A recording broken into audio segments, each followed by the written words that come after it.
CBI வந்து காலையில் அறிவிக்கிறாங்க, நாங்கள் திமுக கூட்டணியிலேருந்து வெளியில் போகிறோம் அப்படின்ற மாதிரி. இது வெளியிலேருந்து டிவிகேவுக்கு ஆதரவு கொடுத்தவங்க இப்போ திமுகலேருந்து வெளியில் வர்றதுக்கான காரணம் என்ன?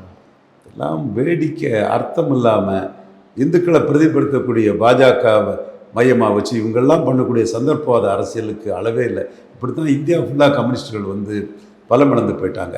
சும்மா பாஜக எதிர்ப்புன்னு அவங்க உருவம் இழந்து போயிட்டாங்க. எம்பிக்களே அவங்களுக்கு இல்லை. இங்கே ஸ்டாலின் புண்ணியத்தில் ரெண்டு எம்பி வந்திருக்காங்க, ஸ்டாலின் புண்ணியத்தில் ரெண்டு எம்பி வந்திருக்காங்க, ஸ்டாலின் புண்ணியத்தில் ரெண்டு எம்பி வந்துட்டாங்க. 3 தடவை சொல்லிட்டேன். காரணம் உண்மை இதுதான்.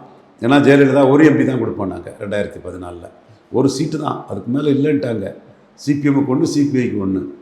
ஐயோ, நீங்கள் ஆட்சி அதிகாரத்தில் இல்லாத போது 3 தந்தியலை, இப்போ 1 தாங்கிறீங்களா, 2வது கொடுங்கன்னாங்க. இல்லை, சிங்கிள் பார்ட்டி தான், சிங்கிள் சீட்டு தான்னாங்க.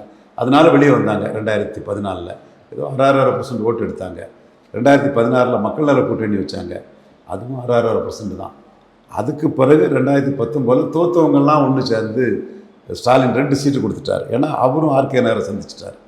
அதில் 2 சீட்டு ஜெயித்தவங்க தான் இன்றைக்கி இந்த ஆட்டம் போடுறாங்க. நீங்கள் 1/2% கீழே போனவங்க, நீங்கள் ஜெயலலிதாவால் 1 சீட்டு தான் தரப்படும்னு விரட்டி அடிக்கப்பட்டவங்க.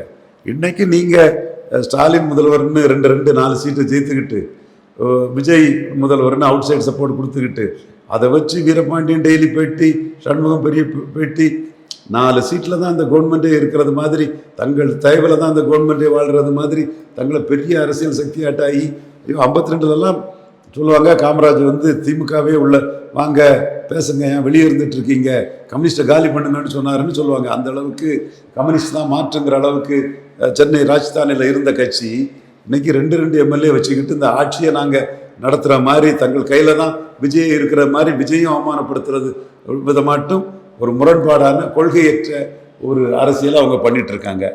நீங்கள் தான் திமுகவுக்கு எதிராக தாவேக்காவுக்கு அவுட் சைட் சப்போர்ட் வெளியில் இருந்தாங்கன்னு சொல்லும்போதே திமுக கூட்டணி விட்டு போயிட்டீங்களே. எனவே இதை சொல்லுறதுக்கு 1 மாதம் ஆகணுமா?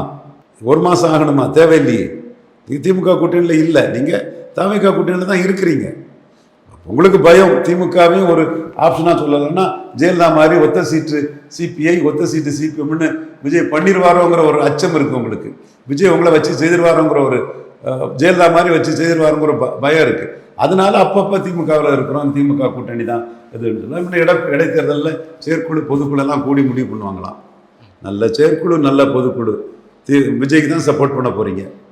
ஓகே, தப்பு இல்லை. அவர் 35 விழுக்காடு எடுத்திருக்கிறாரு, நீங்களும் வெற்றி பெற்று அவர் பின்னாடி போகிறீங்க.